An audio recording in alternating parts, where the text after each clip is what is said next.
turn and then. Okay, Mataji. Hare Krishna.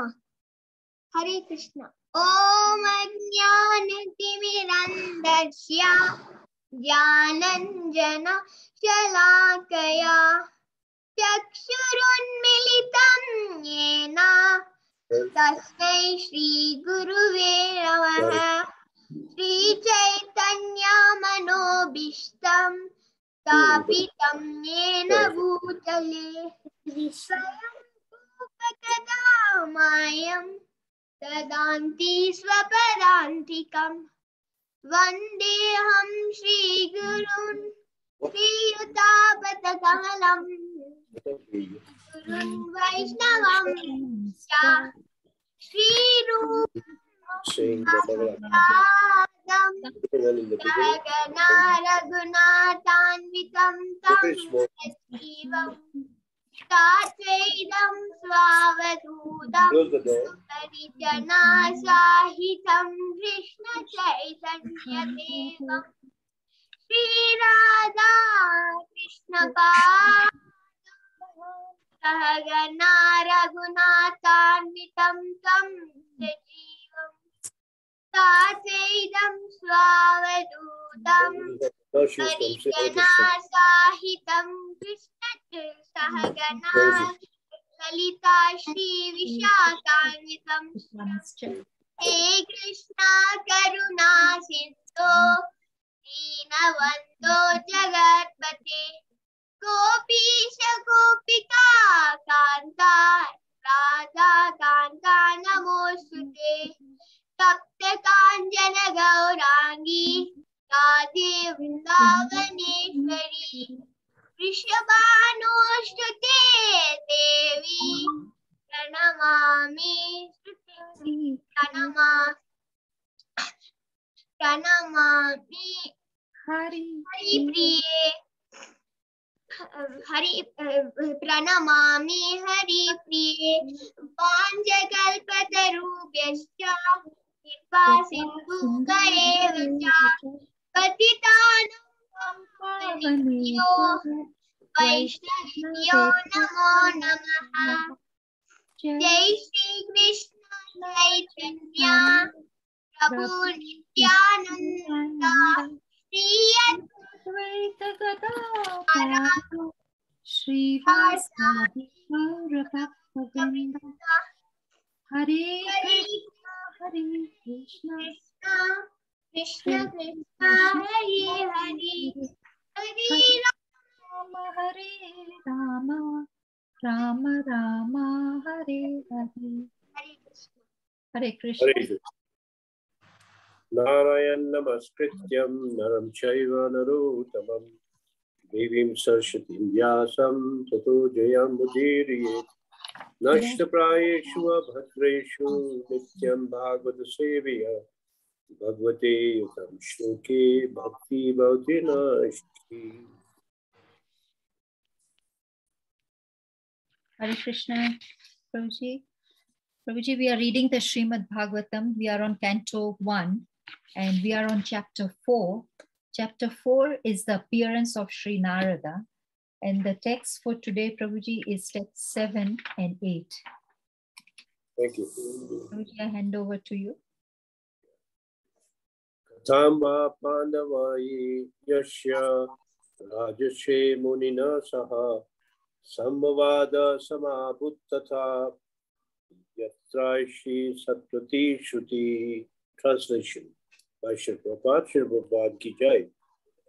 How did it so happen that King Parikshit met this great sage, making it possible for this great transcendental essence of the Vedas, Bhagavatam, to be sung to him? Very short purport. Mataji, you can read. Hare Krishna. Purport by Srila Prabhupada Ki Jai. Srimad Bhagavatam is stated here as the essence of the Vedas. It is not an imaginary story, as it is sometimes considered by unauthorized men. It is also called Shukha Samhita, or Vedic hymn spoken by Sri Sukadeva Goswami, the great liberated sage. We'll also read the text 8 and then we'll discuss together. Yeah? Yes. Sago dohana matram hi griheshu grihamedinam avakshate mahabhagas tirthi kurvam stad ashramam. Translation. He, Sukadeva Goswami, was accustomed to stay at the door of a householder only long enough for a cow to be milked, and he did this just to sanctify the residence. You can read the purport, brother. Purport by Srila Prabhupada ki Jai. Sukadev Goswami met Emperor Parikshit and explained the text of Srimad Bhagavatam. He was not accustomed to stay at any household residence for more than half an hour at the time of milking the cow, and he would just take alms from the fortunate householder. That was to sanctify the residence by his auspicious presence. Therefore, Sukadeva Goswami is an ideal preacher established in the transcendental position.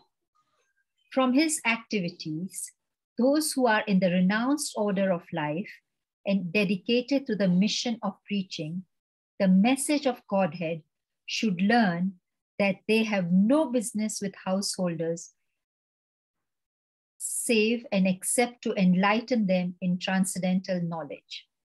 Such asking for alms from householders should be for the purpose of sanctifying his home.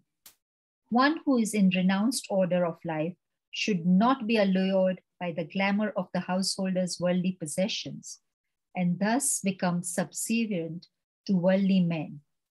For one who is in the renounced order of life, this is much dangerous than drinking poison and committing suicide. Hare Krishna. Hare Krishna. So,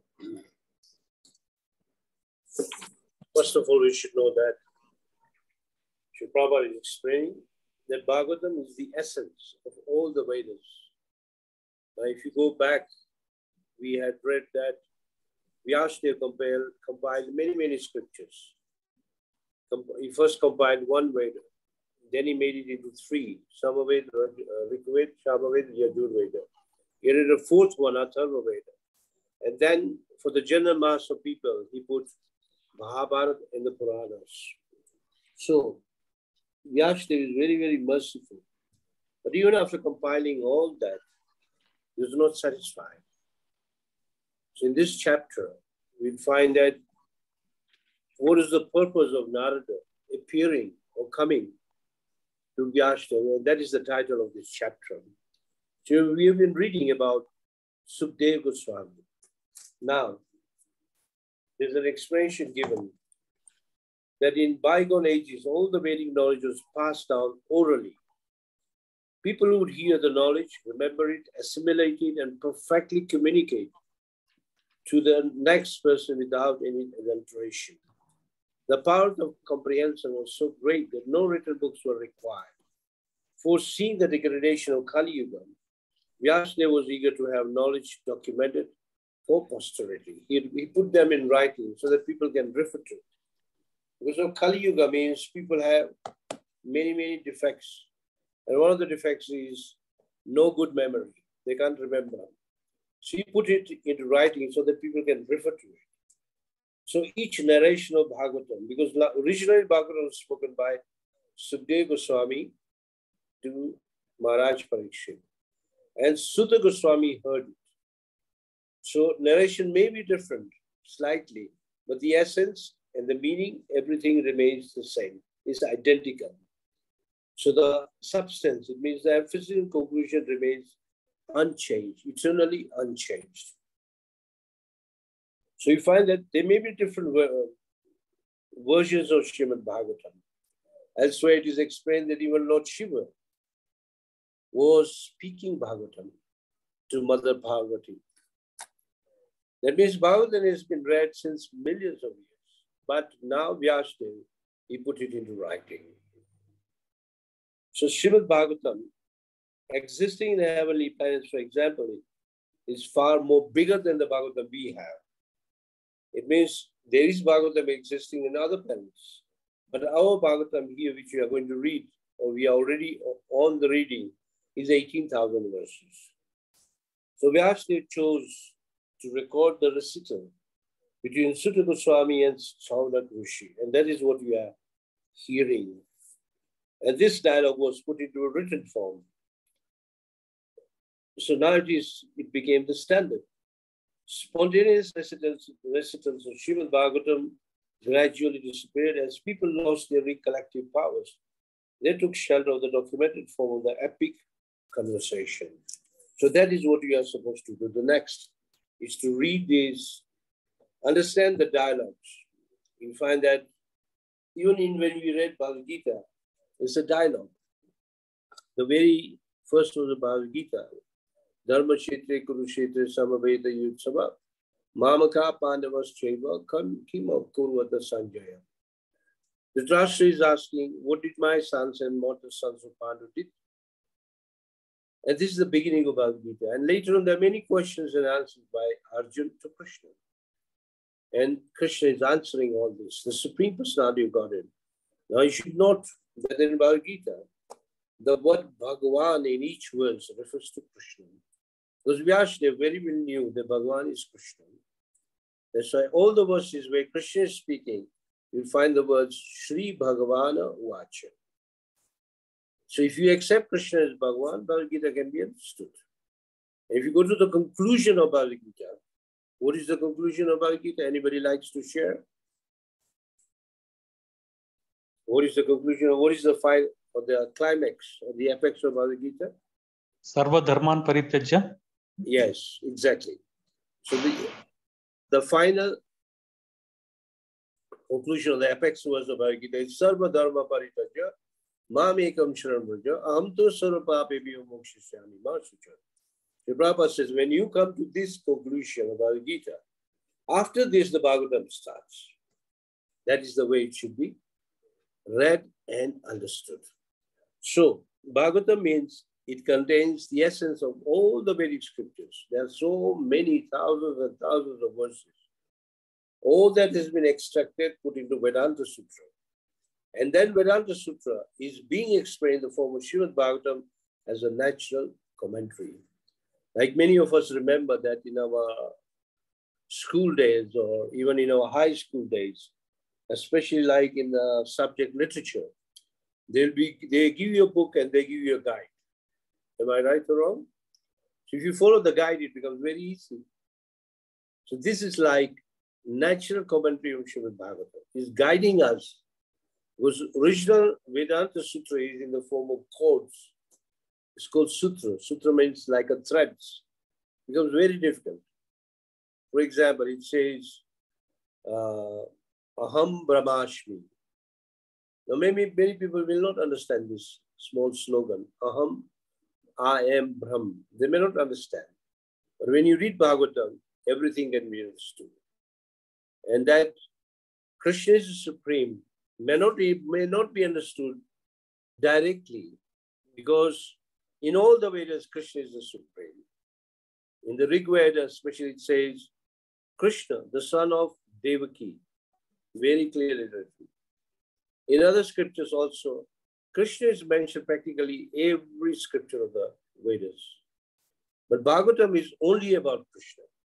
It is not there to teach you anything else but how to attain the lotus feet of Krishna by engaging in devotional service.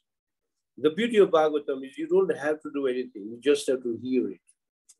Simply by hearing, the effect is so great that the Amrita means the nectar, will enter your ears and go to your heart, and it will touch you. So by daily reading Bhagavatam, what is the effect? Our devotional service, or the creeper of the devotional service, get nourished. And you feel like doing more service, more happier you are in your devotional service. You will note that those who don't read Bhagavatam daily, they lose the charm, even in chanting. Because if you don't read daily, don't hear daily, doesn't matter even if you read it repeatedly, the same chapter, still the effect is it will enhance you to serve the other 8 limbs of Bhagavatam, of devotional service. Hearing Bhagavatam is the first one, Shravan, followed by Kirtanam, Vishnu Smaranam, and so on. All this will follow just by hearing Bhagavatam. As we had already read this in the 2nd chapter, that in the Sabha means in the group where Srimad Bhagavatam is being read, there'll be no question of enmity between each other, even amongst the hearers. What about the speaker? It will vanish. This is the effect of hearing Bhagavatam daily. So main theme of this purport of the verse number 7 is that it is also called Sukha Samhita. Anybody knows the word Sukha? What does the Sukha mean? Of course, it means Sukadeva Goswami, but what is the Sanskrit meaning of Sukha? Anybody? Happiness. Happiness. Huh? Happiness. No, it's not Sukha. It's Sukha. Shuka. Shuka means a parrot. A parrot. We had already read earlier that original Sukadeva Goswami is a parrot of Radharani. And Radharani was speaking and he was hearing. So that's why this Srimad Bhagavatam has become more sweet, because this Sukha has touched the fruit. Any fruit which is touched by a parrot becomes more sweeter, like a mango. If the beak touches the fruit, it becomes very sweet. So the sweetness of Bhagavatam is so much that when Bhagavatam was recited by Sukadeva Goswami, Vyasadeva was there hearing it. Imagine he's the author. His own compilation he's hearing from his own son. He found it to be more sweeter. So you find that in the Sanskrit, if you go to the 17th chapter of Bhagavad Gita, there are different austerities given. Austerity of the mind is to speak pleasingly. You always speak very pleasingly. It says, Satyam Bruyat Priyam Bruyat. If you want to speak anything, speak nicely. You don't speak in a harsh way. So the whole Bhagavatam is spoken in such a sweet way that you'll enjoy it. And each verse carries so much sweetness. If you read, I think those who know Sanskrit, they are very, very fortunate. People like me, born in Kenya, does not have much Sanskrit knowledge. Otherwise, if you understand the Sanskrit verses, it becomes very sweet, because that is the way it is meant to be learned. And His Divine Grace Bhaktisiddhanta Maharaj says that in order to understand Chaitanya Charitamrita, you should try to learn Bengali. Then you'll actually enjoy the sweetness. So anyway, for the time being, if you read verse by verse, it is naturally sweet. And once you start, you are not going to give it up. That is the beauty of Bhagavatam. And if you hear, it is still better. Rather than reading, if you hear it, verse, purport, everything. Many, in one lecture in Prabhupada, some students were saying, do we need to read Sanskrit? He said, yes. Whether you know or you don't know, read it. That's why Prabhupada has put English translation, English version of the Sanskrit verses. So, Sri Prabhupada said that each word makes a meaning. For example, like this verse, the first word it says, Katham, how is it? Then Pandava Vaishya, a descendant of Panu, it means Parikshit. Samavada means discussion. So in this way, each verse has a meaning. Shruti is another name of Vedas. So each verse makes a meaning. So even if you don't know Sanskrit, it doesn't matter, because if you read Sanskrit, whatever language you speak, at least some words will be connected. Whether it is English, German, Kiswahili, you name it. Even Gujarati, most Indian languages come from Sanskrit. It is so beautiful, Sanskrit. Like here in Kenya, we call the mother Mama. And in Sanskrit, it's called Matushri. But it's quite close. Pitashri, father. In this way, every word in Sanskrit, because Sanskrit is said to be the original language of human beings, actually of demigods. Now the language became different. There's a saying that if you travel, even in a country where one language is there, yet the language will differ even after every 10 kilometers. The way of speaking will change, though the words are same. Once I went to Mwingi, it's a town which is about 2.5 hours from Nairobi, where our ISKCON is a school. The school is run by our ISKCON Nairobi temple. So a majority people are Kambas. Kambas means from that tribe. But the person, when you're speaking, others could not understand. Then, though you're speaking Kamba. So when I asked him why you can't understand, he says his way of speaking is different. The accent is different. So the accent changes after every 10 kilometers. So you don't expect one language in the world. There has to be many, many languages. See, the same with Srimad Bhagavatam. Read the Sanskrit, understand the meaning, and try to grasp or assimilate the knowledge of Srimad Bhagavatam. Sri Prabhupada quotes Bhagavatam, the beautiful story of the beautiful personality of Godhead Krishna. Very simple. If you want to know Krishna, read the story of Krishna. It starts from the first canto right up to the 12th canto. You can read and you can know Krishna right from the bottom till top, who is Krishna. That is called Bhagavatam. That is why I said essence of the Vedas. If you know Bhagavatam, it means you know the Vedas.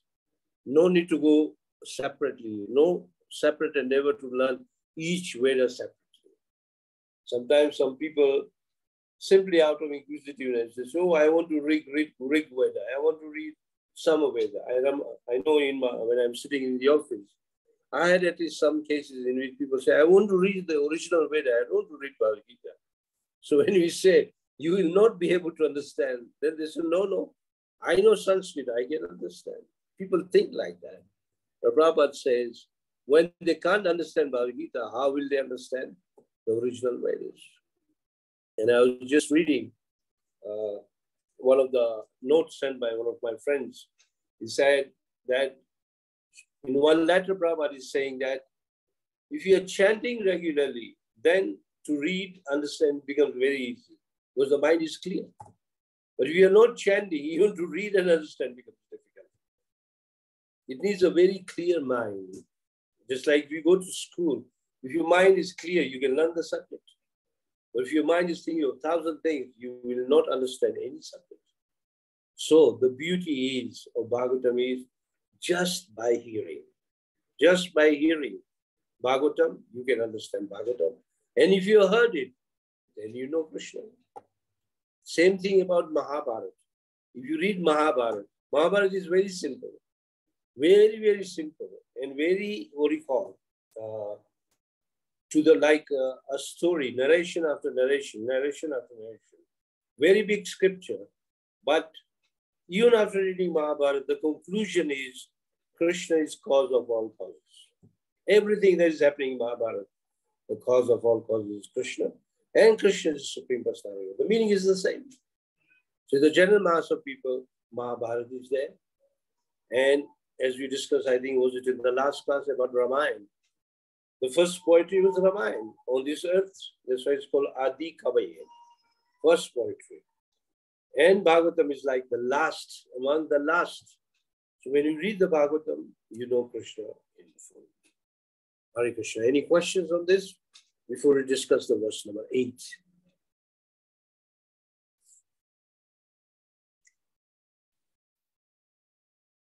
Hare Krishna Prabhuji, I don't think there is any question.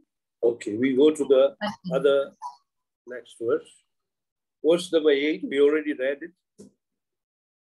So originally Vyasadeva wrote this Bhagavatam and he spoke to his son Sukadevji, which we have been reading about Sukadevji. Now Sukadevji is not an ordinary person, for your information. Sukadevji was in the womb of his mother for 16 years. He was already a big grown-up boy and he didn't want to come out. And his father, imagine Vyasadeva, told, because the child is big, can hear you. He told his father, son, come out. He says, no. He said, why? He said, if I come out, I'll go into Maya. I don't want to come out. He says, no, I guarantee you. He says, no, only if Krishna gives me this guarantee. So Krishna had to come all the way from Dwarka to tell Sukhdevji, come out. So Sukhdevji came out and he started walking. He didn't stay with the mother. And the father calling the son, son, come back. He wouldn't listen. Only thing the father could hear is the echo of the forest. And he went to the forest. And that Sukadeva Goswami is the one who heard from Vyasdev Bhagavatam, and Bhagavatam was narrated to Maharaj Parikshit. For what reason? To prepare him for death. Good, real death means no more death. That is a real good death. Everyone has to die. Bhagavad Gita says, Jata Shehi Dhruva Mrityu, Dhrumam Janma Matashitya. For whoever has taken birth is sure to die, and for one who has died is sure to take a birth again. Now, what is a good death? Good death means a final death, you don't come back. That is called a good death. And that is what we are supposed to prepare for. The whole Krishna consciousness movement, or the whole Krishna consciousness process, is to prepare us for the next life, which means next life to go with or to go to Krishna, not to come back to this material world. That should be the aim of any practicing devotee. So that is the meaning of, that was the essence of explanation of Maharaj Sukadeva Goswami to Maharaj Parikshit. This we'll read in the second canto, which begins almost in the beginning. Maharaj Parikshit asked Sukadeva Goswami, what should a man do who knows he's going to die? And then he said, Sukadeva Goswami replied, he should do 4 things. Hear about Krishna, glorify Krishna, remember Krishna, and worship Krishna. 4 things.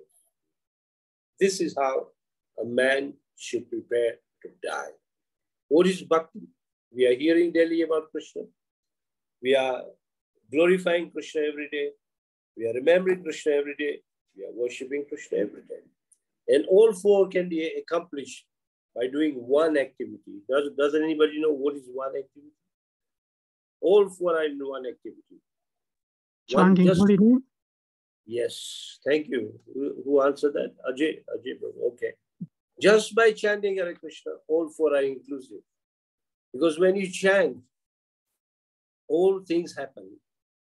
I don't know verse number. I think it's about 255 Chaitanya Charitamrita. In the story of Madhavendra Prabhu, in a purport, Srila Prabhupada explained, I can't remember the verse number, it's off my head, where Prabhupada explains, when you are chanting, you are also doing hearing. When you are hearing, you are also doing chanting and hearing and remembering. When you are actually glorifying, you are doing 3 things: hearing, chanting, remembering. And when you are worshipping, you are doing 4 things. All 4 which I mentioned to you. You are doing hearing, chanting, remembering, and worshiping. Imagine so nice a process. Prabhupada explains so nicely. And the next line, Srila Prabhupada says that when you do this 4, or only when you do Sankirtan, which is the very, very, the basis of the devotional service, of the foundation of the devotional service, or even the essence of the devotional service, what happens is, by chanting, you'll do all the 9, not just these 4, all 9. You'll be able to hear. You're hearing, you're remembering, you're remembering, worshipping, serving, building friendship, offering prayers, becoming a servant, and surrendering. All 9 happen simply by chanting Hare Krishna. So don't take chanting to be something very ordinary. And I can read one of the messages sent today, where the devotee explains, here the message is here right in front of me. Let me just go to it. These are actual words of Prabhupada.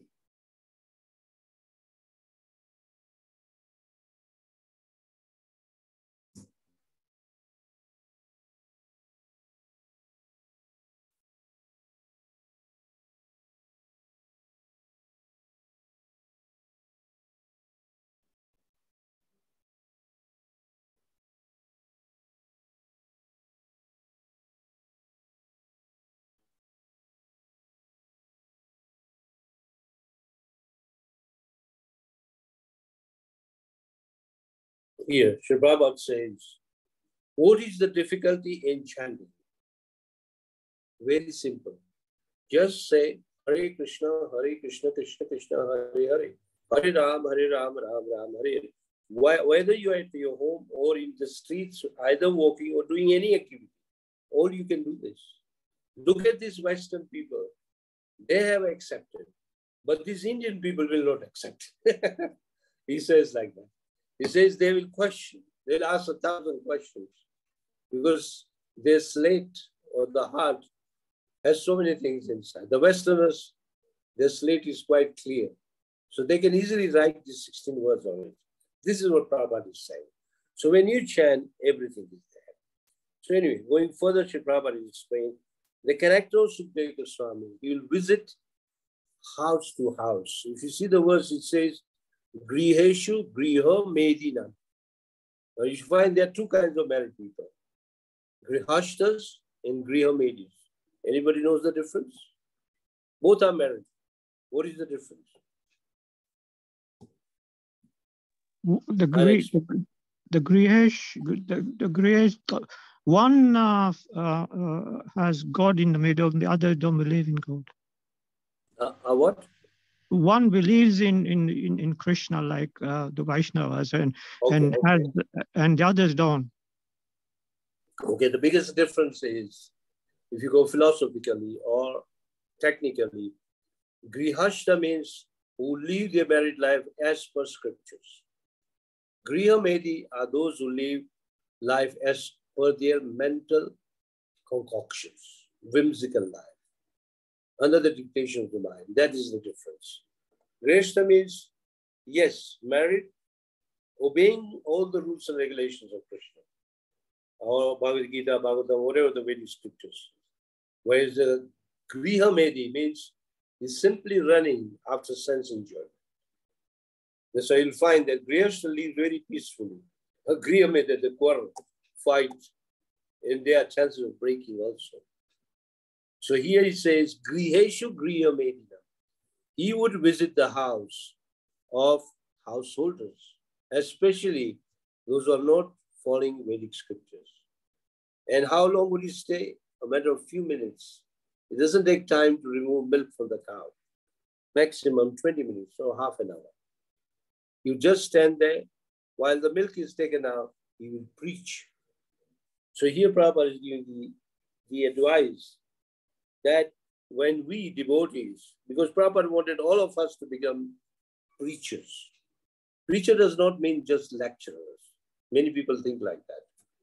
Preachers also means if you have a good character, if you know the essence of Krishna consciousness, even in a very simplified manner, like at least one thing you can tell people with your folded hands, please chant Hare Krishna, come to our temple, eat Krishna Prasad.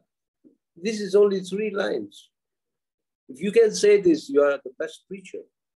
So everybody, Sri Prabhupada wanted us to become a preacher. That means we have to represent Sri Prabhupada or our spiritual master. In other words, we are representing Krishna. You speak what our acharyas have spoken and narrate it. You don't need to add anything. You do not need to deduct anything. Just present it the way it is. Preaching is done.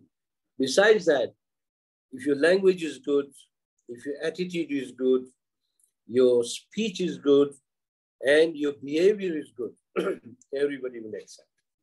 There's no doubt about it. So it's very much dependent on how good our character is. Many people think, I can give a good lecture, but if your attitude is not good, if your behavior, acharan means your behavior is not good, people will be doubtful. They may say, oh, you speak nice things on the Vyasa Ashram, but outside the temple, you speak horrible things. People will doubt you, and they'll not accept your instructions. But Sukadeva Goswami is not like that. What he spoke is what he preached. What he preached is what he practiced. So when you preach something, you should also practice. And that is called a typical preacher.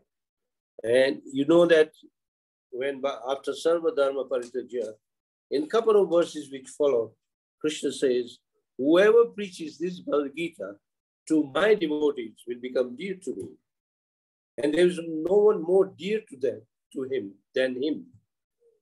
And he also gives a guarantee. Whoever preaches, devotional service is guaranteed and it will go back home. Big guarantee Krishna is giving, and assurance Krishna is giving. So we should accept it and practice it.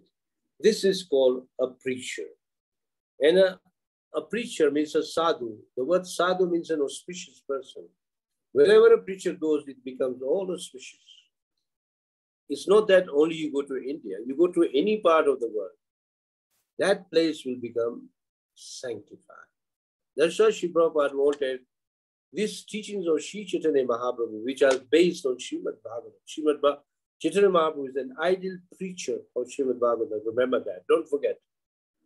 Mahaprabhu is an ideal preacher of Srimad Bhagavatam.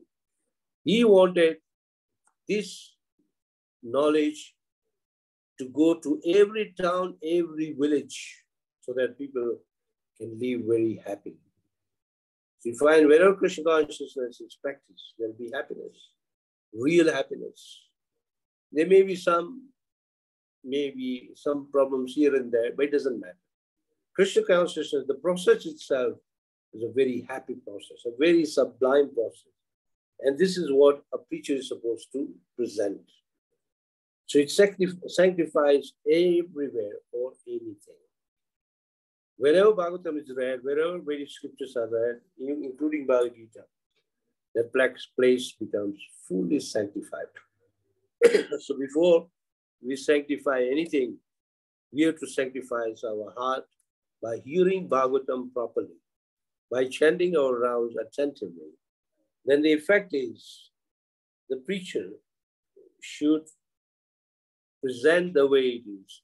And when he's visiting a home or anyone, maybe an office or home or a person even, or someone visiting him, he should not be allured by the material wealth, which can pollute your character and your Krishna consciousness. For example, you went for preaching. Let's say you went for a house program in a very lavish house, and you might see the beautiful sofa set and a nice TV, an expensive car. And when you come home or when you come back to your temple, you start thinking, oh, I wish I had all this. You already been polluted. Don't do that. That is the advantage. I mean, that is what Prabhupada is making the point. He says, if you do it, then what is the effect? It is more dangerous than drinking poison and committing suicide. More dangerous. Last line, if you see the purport. Very dangerous. It's like drinking poison knowingly. There's a song, Hari Hari Vifala Janma Gonainu. Manushya Janma Paya Radha Krishna Nahi Bhajya. Janya Shunya Vishikhainu. Very nice song. It's a Vaishnava bhajan. Very first line. I think it's by Narottam Das Thakur. He says, I came to this world. I did not worship Radha and Krishna, and I've been drinking poison knowingly. Not unknowingly, knowingly you're drinking poison. Human life has been given to worship Radha and Krishna. If you read Bhagavatam, you love Radha Krishna. So that is why Bhagavatam has to be read daily. If we are not reading Bhagavatam, then you are bound to read something. You are bound to hear the glories of some nonsensical people or some nonsensical events which come and go and has no value. But if you read Bhagavatam daily, you will be attracted towards the divine couple Radha and Krishna. And that is the meaning of understanding Bhagavatam. That's why Sri Prabhupada says, don't drink poison unwillingly, or don't do suicide, commit suicide. There's a verse in the Ishopanishad, I think it's almost in the beginning, second verse or third verse. It says, those who don't practice spiritual life get bound by the karma and don't care for their soul, they're killing their own souls. He uses the word Atmaha. Atmaha. Prabhupada explains in a lecture, it's like taking a knife and putting it right in your neck by your own hands. You're committing yourself suicide. You're killing yourself. So don't do that. Prabhupada says, read Bhagavatam daily, hear Bhagavatam daily, entire day. chant Hare Krishna, Krishna Krishna, Hare Hare, Hare Ram, Ram. You may not know the meaning of the mantra, doesn't matter. The name itself is the power to purify you. And it will purify you gradually. And it can take you back home, back to God. Hare Krishna. There are 5 minutes left. You can, if you have any question, you can ask. Anybody like to add something? Yeah. Hare Krishna. Prabhuji, thank you so much for this excellent class. Are there any questions or comments? Prabhuji, till the devotees are thinking of any questions. Prabhuji, I can ask a question. Prabhuji, so when you said it is like drinking poison, so knowingly, so yeah. It is that when you go somewhere and if you come back thinking that, oh, I should have this sofa or I should have this car, it means you are envying those people. So it doesn't mean envy. When you're on a Krishna consciousness platform, you're on a very high platform. You're above the material world. Now, when you go there, you become polluted. You're bringing yourself down. So it's not envying them, but it's like, oh, I didn't enjoy this. I should enjoy this. You'll only be allured if you want to enjoy it. But when the sense object is not meant for giving you enjoyment, you won't be attracted. Just like, I don't know if you read that verse when Sukadeva Goswami was walking in the forest because he didn't used to wear any clothes. Women were not shy and they were not covering their clothes. But when Vyasdev passed, they covered their body, covered their body, sorry. Why? Because they knew that for him, there's no one a male and no female. In the similar way, when you're a preacher, you should know that Krishna has sent me here.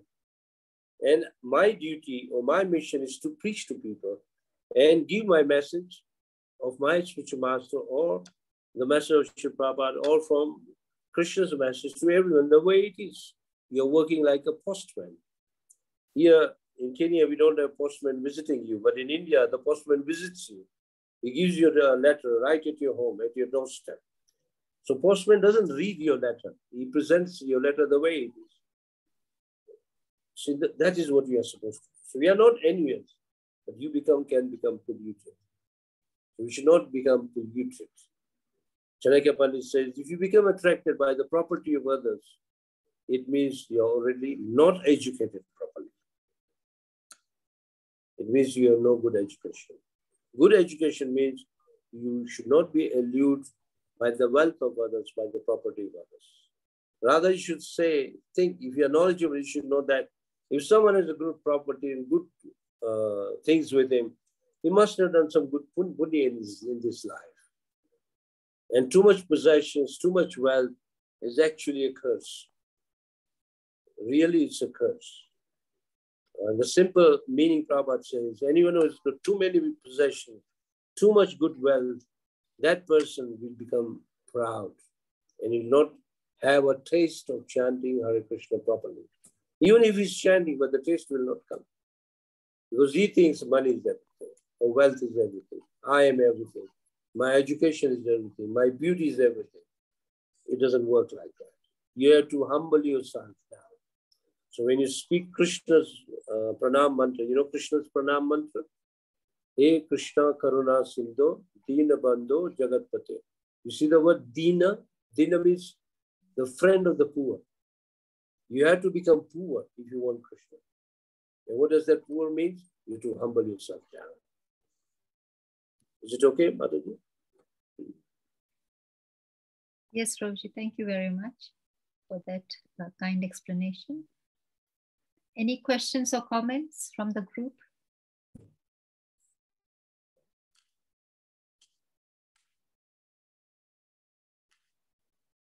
Usually in the materialistic world, we consider poor people as unfortunate, unlucky, Prabhuji. So no one wants to be a Deen Bandhu, probably. Yeah. Well, also Vedas say that you should not remain in a miserable life. It says, Dukham, I think to come means come out of your distress. become happy. Even the Vedas say like that. So to be poor does not mean you become miserable. Poor means remain happy. Be content with whatever you have. But the advantage of becoming a poor man means you'll have more room to think of Krishna. That is the biggest advantage. So you find that more people who came from the poor background, they become great devotees. For them, it's very easy. Simple life. And even if you're a rich man, if you live a very simple life, you can practice Krishna consciousness. Prabhupada exemplified that when he used to live in nice temples, when he went to, what is the town? Bhubaneswar. Bhubaneswar is near Jagannath temple, not far from Jagannath temple. It's about 1.5 hour drive. So if you take a flight, generally you go to Bhubaneswar, and from there you take a taxi to go to Jagannath Puri. So there that temple was still coming up. Gaur Govinda Maharaj, His Holiness Gaur Govinda Maharaj was building this temple. So Prabhupada was given a residence in a kuti, kuti, a mud thatched house. And Prabhupada was so happy to live in that house. And even the devotees shocked that he is living in that house, taking bath just outside there. To him, it made no difference. So we can learn from the life of Srila Prabhupada himself. That don't think people who live in the mud thatched house, they are miserable. No. They are contented people, happy people. Thank you, Prabhuji. Hare Krishna, are there any other questions or comments?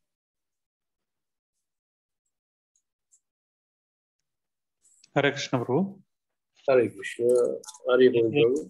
Yes. The current scenario of the material world is now, most of the civilization is heading towards money-mindedness, and then towards materialistic civilization. So yes.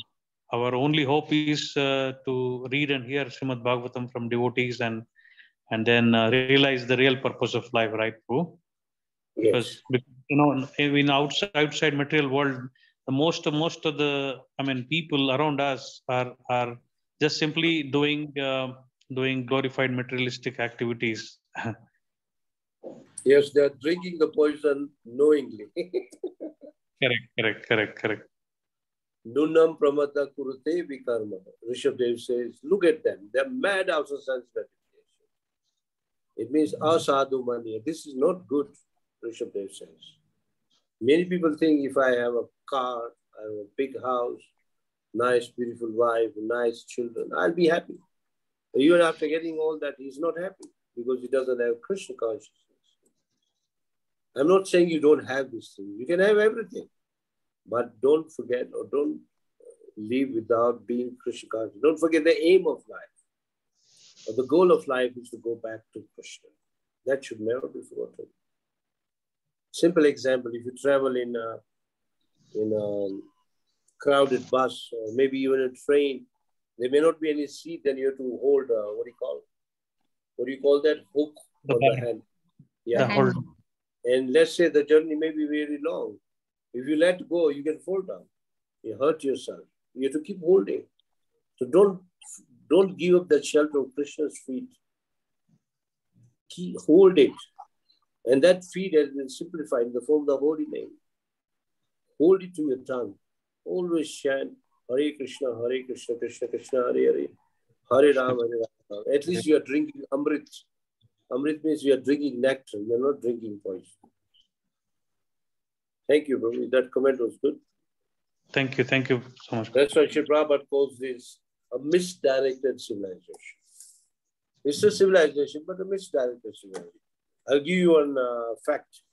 When one World War II got over, the parliament in America, they made a report that now we'll have a better America.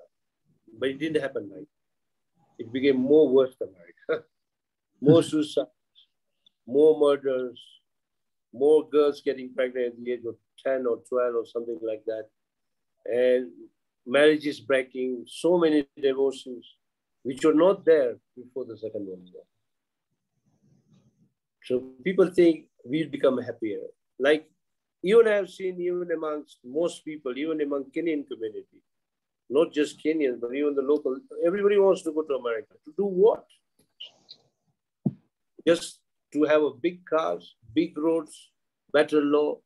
Only difference I see is the currency, nothing else. Here you get Kenya shilling, there you get dollars, but everything else is the same. No one can claim that there is no birth, death, old age, and disease in America. No one. Rather, it's more there. A friend of mine says there are many people will take a hand in the morning full of different colored pills and eat like this and drink water. What kind of life is that? Here we live without eating any pills. We are happier.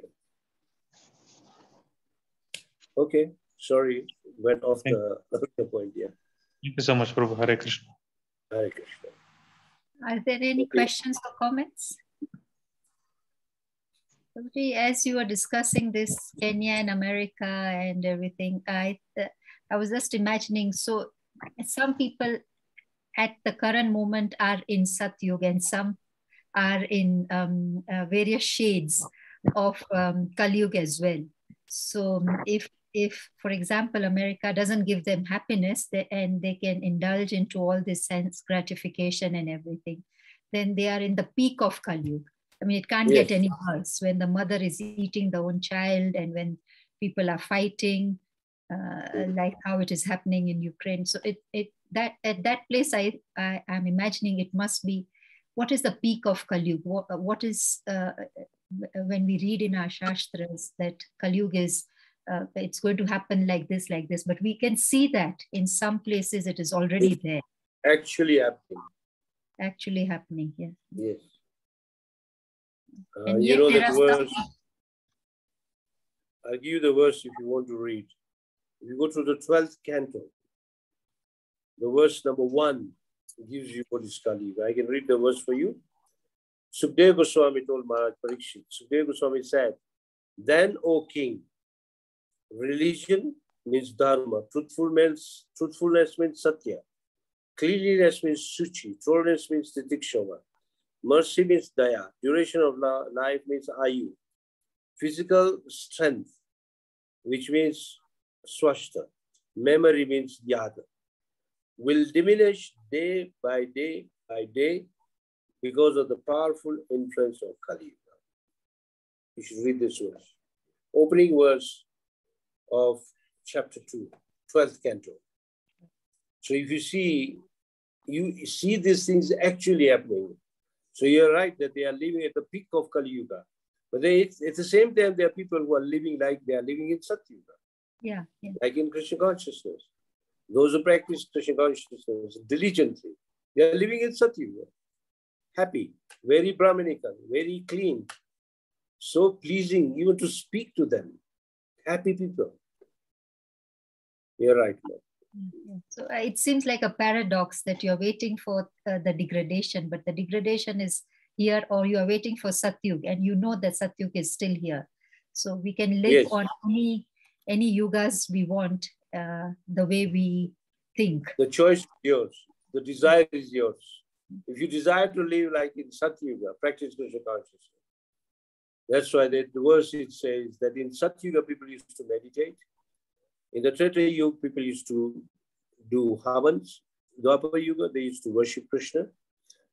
And same worship of Krishna is done by chanting Hare Krishna in Kali Yuga. You get the same effect of Satyuga. That is the proof.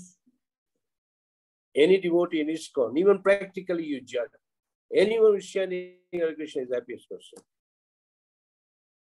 He's the happiest person.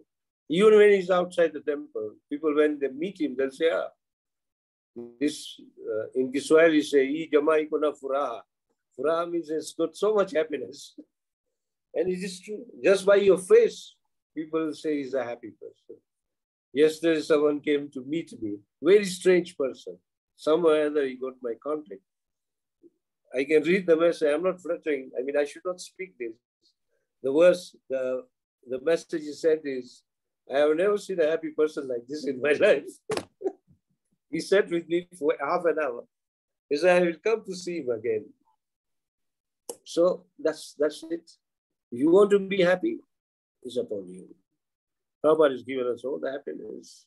We're all indebted to Sri Prabhupada. Thank you, Prabhuji. Excellent advice to end this session. Arya Govinda, Prabhuji, can you please end this session for us, please, Prabhuji? Arya Govinda, Prabhuji. Yes, Mataji.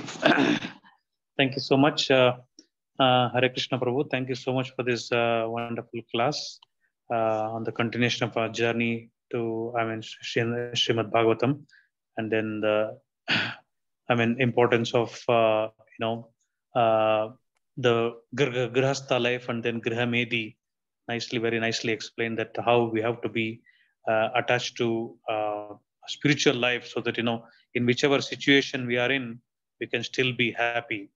Thank you so much, Prabhu. I request all the devotees assembled here to unmute and chant Hare Krishna Mahamantra, glorification of His Grace, Rukma Prabhu. Hare Krishna. Hare Krishna. Hare Krishna, Krishna Krishna, Hare Hare, Hare Rama, Hare Rama, Rama Rama, Hare Hare. Vanchakalpatarubhyascha, Sindhubhyavcha, Patanam Vaishnavyo Namo Namah. Jai. The Prabhupada Jai. Jai. Jai. Hare Krishna. Hare Bol.